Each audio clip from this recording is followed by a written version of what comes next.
नमस्कार दोस्तों, मैं हूं दिनेश के वोरा। स्वागत है आपका न्यूज टाइम एसएस न्यूज के संग में। दोस्तों, चुनाव आते हैं तो वादों की झड़ी लग जाती है। सारे राजनीतिक दल वादे करते हैं जनता के साथ कुछ न कुछ देने का, लेकिन किसके वादों पे कौन एतबार करे, ये भी एक प्रश्न है।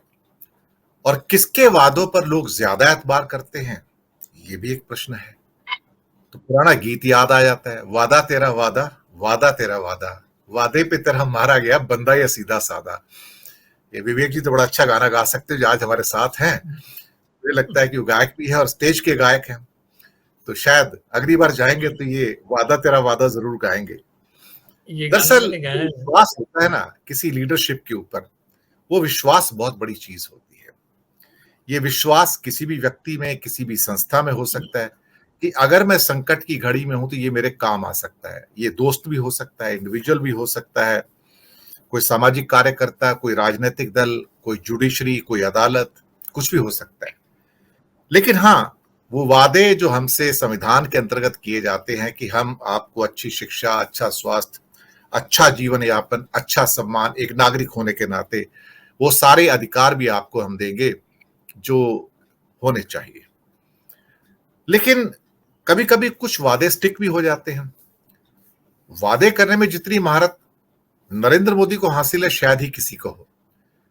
जब वो वादे करते हैं तो स्टिक कर जाते हैं लोगों के साथ, और जब उसी किस्म के वादे दूसरे पक्ष के लोग करते हैं तो स्टिक नहीं हो पाते। ऐसा कैसा है कि 1250 रुपए का वादा शिवराज मामा का चल जाता है और प्रियंका गांधी का 1500 का वादा महिलाओं को देने का फेल हो जाता है।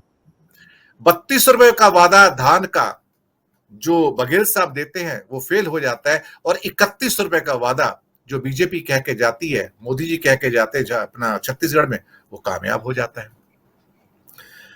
और साथ में ही अब एक नया वादा आया है। दरअसल भाजपा के अंदर एक खूबी है कि वो अपने वादों का प्रचार प्रसार बखूबी कर सकती है। उनके पास एक आईटी सेल है और उनके पास एक संगठन है। जिसके पास संगठन होता है, मेंबरशिप होती है, ग्राउंड पे वो ज्यादा काम करता है। विपक्ष की कमी ये है हमारे पास कि उनके पास वो संगठन नहीं है ग्राउंड पे जो उस चीज को फैलाकर प्रचार प्रसार कर सके। नया वादा आया है, हर भारतीय का फ्यूचर ब्राइट है। Every Indian has got the bright future. देखिए, सुनने में बड़ा साधारण लगता है, लेकिन भारत के युवा वर्ग के साथ ये चीज टिक करती है तो समझता है कि मेरा फ्यूचर तो ब्राइट है, क्योंकि मुझे विश्वास है उस नेता के ऊपर जिसने मेरे साथ ये वादा किया है। ये विश्वास उस युवा वर्ग को है जो 18 से 24 का और 24 से 30 का है। क्यों विश्वास है? क्योंकि उसे जो पुराने वादे मोदी जी ने किए थे और तोड़ दिए थे, उसका आभास नहीं है। तो उसके वादे जिंदा हैं, उसके सपने जिंदा हैं, उसका विश्वास जिंदा है। जब तक उसका विश्वास टूटता है तब तक पीछे से एक नई पीढ़ी आ जाती है 18 से 24 की, और फिर वो उन वादों पर विश्वास कर बैठती है। और ये कहानी गुजरात में जो शुरू हुई थी, वहां जब सीएम थे नरेंद्र मोदी, और आज एज ए पीएम भी चली आ रही है, 20-22 सालों में ये सब वादों की करामात है। एक और चीज, जितना बीजेपी और आरएसएस ने युवा वर्ग के ऊपर कॉन्सेंट्रेट किया, शायद किसी ने भी नहीं किया होगा। मुझे लगता है कि उसी में उनकी सफलता निहित है। कल मैंने बहुत सारे आंकड़े दिए थे कि हमारे जैसे जो चैनल्स हैं, जिसका मैंने सर्वे निकाला था, उसे कितने प्रतिशत लोग देखते हैं। तो हमारे जैसे चैनल्स को सिर्फ 4% लोग देखते हैं सर। ये यूथ जो 18 से 24 का है, जिसको लगातार मोदी जी हैमर करते हैं व्हाट्सएप यूनिवर्सिटी के द्वारा, हमें सिर्फ 4% देखता है। और 11% वो वर्ग है जो 25 से 35 वाला है, यानी कि 35 से नीचे वाला वर्ग तो हमको देखता ही नहीं। देखा जाए तो 15% है हमें देखने वाला, जो ऊपर का वर्ग है, जो प्रबुद्ध है, जिसकी लॉयल्टीज फिक्स्ड है।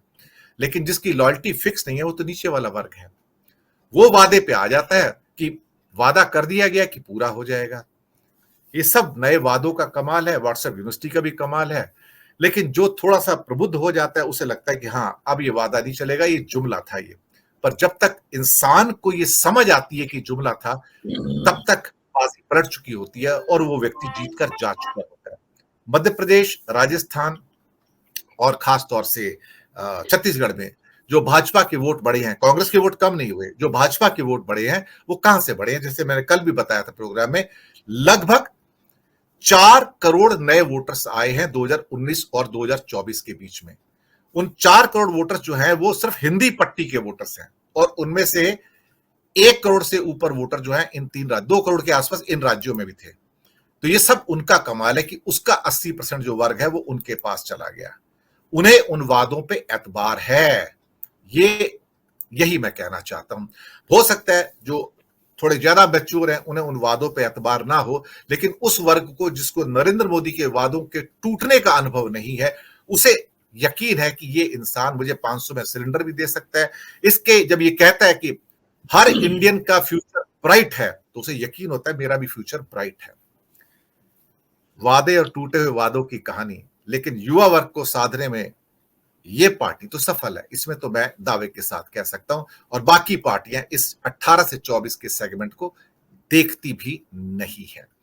चर्चा का विषय यही है, वादा तेरा वादा। हमारे साथ हैं नागपुर से विवेक देशपांडे जी, स्वागत है। गुजरात की पुण्यभूमि से राजेश ठाकर जी और गिरीश जोशी साहब, आप दोनों का स्वागत है। और भारत की राजधानी दिल्ली से डॉक्टर अनिल जैन जी, स्वागत है, जय हिंद आपको। विवेक जी, पहले आपके पास ही आ जाता हूं। आज महाराष्ट्र की पुण्यभूमि से आप आते हैं, और वो भी नागपुर की ऐसी भूमि, खासतौर से अंबेडकर जी की। और आज 6 दिसंबर का दिन है, मुंबई में तो मेला लगा हुआ है, लाखों लोग हैं इसमें चैत्य भूमि के अंदर, और वहां नमन करने के लिए आते हैं। कल आज से आने शुरू हो गए, 6 दिसंबर तो कल है, तो कल भारी भीड़ जुटेगी। मतलब लाखों लाखों क्या, मतलब हजारों बसें जो होती हैं पूरे महाराष्ट्र से और बाकी जगह से मुंबई में एंटर करती हैं, जो मेमोरियल बनाया गया अंबेडकर साहब का। तो ये जो वादे हैं सर, क्या कहेंगे इनके बारे में? 18 से 24 का युवा वर्ग, विक्ट्री और डिफीट में यही वर्ग रिस्पॉन्सिबल है सर, और इसका 80% वोट बीजेपी को जाता है सर। मैं हिंदी पट्टी की बात कर रहा हूं सर, मैं जी। सबसे पहले दिनेश वोरा जी, आपने नागपुर का अंबेडकर की भूमि ऐसा उल्लेख किया और आप भूल गए कि ये संघ की भी भूमि है। और आज के ज़माने में अगर आप इसको मेंशन करना भूल जाएंगे तो बात पसंद नहीं की जाएगी। ये संघ भूमि भी है और दीक्षा भूमि भी है, तो जी इस बात को हमेशा ही ध्यान में रखिए।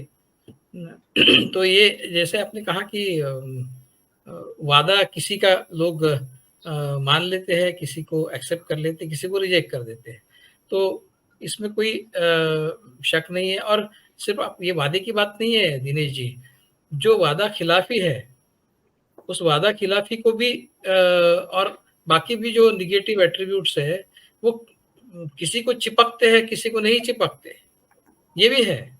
मतलब मोदी जी का वादा लोग मानते हैं और राहुल का वादा नहीं मानते, लेकिन जो राहुल ने गलती की है, जो फिर राहुल की पार्टी ने गलतियां की है, कांग्रेस ने जो गलतियां की है, वही गलतियां अगर बीजेपी करे तो वो गलतियां जो है लोग उसका बुरा नहीं मानते, ये भी हमने देखा है। उदाहरण के तौर पर करप्शन, आप देखिए करप्शन का मुद्दा जो है, जिस मुद्दे की वजह से कांग्रेस की सरकार 2014 में की और मोदी जी का अवतरण हुआ, प्रधानमंत्री के एक मतलब एक युग पुरुष साकार हुए 2014 में, तो वो करप्शन जो है हमने पिछले 10 साल में भी करप्शन बहुत देखा है। डीमोनेटाइजेशन में बहुत बड़ा करप्शन का इशू ही है। पूरा ब्लैक मनी व्हाइट हो गया, जो एकदम मोदी जी ने जो कहा था उसका एकदम विपरीत है। मोदी जी ने कहा था पूरा मैं जो काला धन है वो वापस ले आऊंगा, हुआ ये उल्टा। उल्टा ये हुआ है कि जो जितना भी काला धन था वो सफेद हो गया, लेकिन फिर भी लोग बुरा नहीं माने। वही अगर आप करप्शन की बात करें कांग्रेस के बारे में तो लोग तुरंत मान जाते हैं। तो ये सिर्फ मोदी जी क्या वादा करते हैं उस पर लोग विश्वास करते हैं ऐसा नहीं है। मोदी जी ने गलती भी की तो भी लोग उसको माफ कर देते हैं, लेकिन वही गलती अगर कोई दूसरा करे तो उसको माफ नहीं करते, ये भी स्थिति है। तो आप देखिए कोई भी निगेटिव चीज जो है वो मोदी जी और बीजेपी को नहीं चिपकती, जो अपोजिशन को चिपकती, दोनों तरफ से है ये। तो जहां तक वादे का सवाल है, उसके उसके दो कारण मैं मानता हूँ। एक तो ऐसा है कि मोदी जी का जो पर्सनैलिटी कल्ट है, वो कल्ट इतना स्ट्रांग है कि लोग आगे पीछे कुछ सोचते ही नहीं है, दाएं बाएं देखते नहीं, कहीं देखते नहीं। मोदी जी ने कहा तो बस लोग उसको प्रमाण मान के चलते हैं। मतलब उनके जो वोटर्स हैं, आज भी 60% लोग ऐसे हैं। मैं तो 60% इसलिए बोल रहा हूँ कि मैं ये मान के चल रहा हूँ कि पिछले बार जो 37% बीजेपी को वोट गए थे, उसमें 3% का इजाफा हो रहा है इस बार, ऐसा मान के चल रहा हूँ मैं। और मैं उसके बावजूद मैं कह रहा हूँ कि 60% लोग आज भी ऐसे हैं जो मोदी जी के कायल नहीं है, जो बीजेपी के पक्षधर नहीं है। तो जो जितने भी ये 40% लोग हैं, ये आंख मूंद कर मोदी जी जो कहते हैं उसको ब्रह्म वाक्य मान लेते हैं। मोदी जी ने कहा है, फिर सवाल ही नहीं पैदा होता, बिल्कुल सच होगा। तो ये, और जिसको सीइंग थ्रू कहते हैं, वो लोगों ने बंद कर दिया, क्योंकि लोगों ने आंख ही बंद कर दी है। लोगों को समझ में ही नहीं आता। जब आज मोदी कह रहे हैं, कल उनके भाषण में उन्होंने कहा कि ये जो है, ये जो भाजपा का जो विजय है, वो गरीबों का विजय है, गरीबों की विजय है। अब गरीबों की विजय जब वो कहते हैं, तो इसका मतलब है कि गरीबों की विजय यानी गरीबों ने दिलाई हुई विजय है। गरीबों के लिए विजय नहीं है ये। अगर गरीबों के लिए विजय होती, तो पिछले 10 साल में आपने गरीबी का क्या किया है? आप आपके 10 साल पूरे होते-होते आप इलेक्शन के बीच में ये अनाउंस करते हैं कि हम अगले 5 साल के लिए मुफ्त के राशन की स्कीम अगले 5 साल के लिए बढ़ा रहे हैं। इसका मतलब आप चाहते हैं, मैं इसके लिए कांग्रेस को भी दोषी पकड़ता हूँ। कांग्रेस के ज़माने से चलते आ रहा है। हर पॉलिटिकल पार्टी को इस देश में पर्याप्त मात्रा में बहुत बड़ी संख्या में गरीब हो, ये वो चाहते हैं।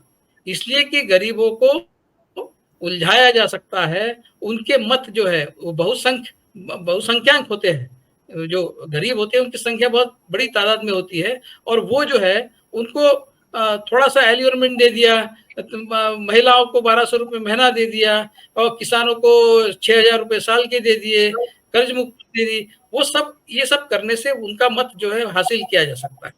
तो गरीब रहे, बने रहे, गरीब गरीब बने रहे, ये हमने कांग्रेस के ज़माने में भी देखा है, और बीजेपी के ज़माने में तो उसकी इंतहा हो गई। मतलब जिस तरह से गरीब और जो रईस लोग हैं, उनके बीच में जो खाई बढ़ी है, उसकी तो आप उसका प्रमाण देखिए, इतना ज़्यादा है।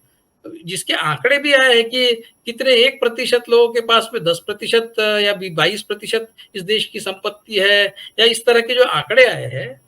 और हमने देखा है कि कुछ-कुछ लोगों के जो एम्पायर्स हैं, वो इतने 200 गुना, 100 गुना, 200 गुना से बढ़े हैं। तो ये कैसे बढ़े? गरीब गरीब ही रहे, और जो वेल्थ क्रिएशन हुआ, वो पूरा का पूरा वेल्थ क्रिएशन जो है, उसका पर्कुलेशन कहीं भी नहीं हुआ, उसका ट्रिकलिंग कहीं भी नहीं हुआ, और वो सारे के सारे ऊपर के तबके के जो पैसे वाले लोग हैं, उनकी तरफ गए। तो ये गरीब और रईस लोगों के बीच में जो खाई है, वो मोदी जी के, वो पहले भी थी, लेकिन मोदी जी के आने के बाद जो बढ़ी है, आप उसकी उसका प्रमाण देखिए, इतना ज़्यादा है। तो अदानी का जो, क्यों नहीं, अदानी अदानी का करप्शन लोगों को समझ में नहीं आता है। क्यों नहीं समझ में आता? फिर इतना स्पष्ट है, जब 2014 में अदानी क्या थे और आज क्या है, लोगों को दिखता है, लेकिन लोग फिर भी उसके तरफ उसको नजरअंदाज करते हैं। राफेल डील में क्या हुआ है? सील्ड कवर में सुप्रीम कोर्ट में मामला दिया गया है। सील्ड कवर क्यों? इलेक्टोरल बॉन्ड्स क्या है, और फिर वो प्राइम मिनिस्टर्स रिलीफ फंड क्या है? वो तो सारा का सारा ओपेक मामला है, बिल्कुल पर्दे के पीछे है। लेकिन ये सारी बातें जो है, ये लोग उसका, इनके जो वोटर्स है, वो इसका बुरा नहीं मानते, इस बात की तरफ ध्यान ही नहीं देते। वो कहते हैं कि मोदी जी है ना, फिर गलत कुछ नहीं हो सकता। इस तरह से एक, उसको मैं करिश्मा नहीं कहता, मैं हमेशा कहता हूँ कि मोदी जी का कोई करिश्मा नहीं है। मोदी जी एक पॉलिटिकल बाबा है, उनका पर्सनैलिटी कल्ट है। करिश्मा ये पॉजिटिव सेंस में यूज़ किया जाने वाला शब्द है। तो ये जो पर्सनैलिटी कल्ट होता है, वो जैसे धर्मगुरु होता है, कोई धार्मिक बाबा होता है, वो बहुत बड़ा फ्रॉड होता है, हमको आपको समझ में आता है, लेकिन जो उनके भक्त होते हैं, उनको वो समझ में ही नहीं आता। उसको मैं कहता हूँ डायबिटिक इफ़ेक्ट। जैसा जब डायबिटीज़ हो जाता है आपको, तो आपको दूसरे रोग जो हो जाते हैं, उसका आपको पता ही नहीं चलता। कुछ इस तरह से य हुआ है हमारे देश में। ये एक बाबा इफ़ेक्ट है, ये एक पर्सनैलिटी कल्ट का इफ़ेक्ट है। ये कब जाएगा हमें पता नहीं। उसको किस तरह से जी, नेगेट किया जा सकता है, इसका भी अभी तक किसी ने कोई इलाज ढूँढा नहीं है। लेकिन जी, अ, ये बना रहेगा, और अगर ये 2024 तक बना रहेगा, तो वही हालात फिर से और ज़्यादा मुझे लगता है कि इंटेंसिवली ये हम इस तरह की चीज़ें और 2024 के बाद हमको देखने को मिलेगी, इसके बारे में मेरे मन में कोई शंका नहीं है। तो ये जी, जो हिप्नोटिक स्पेल है, इसका ये परिणाम है, ऐसा मैं समझता हूँ, दिनेश जी। जी।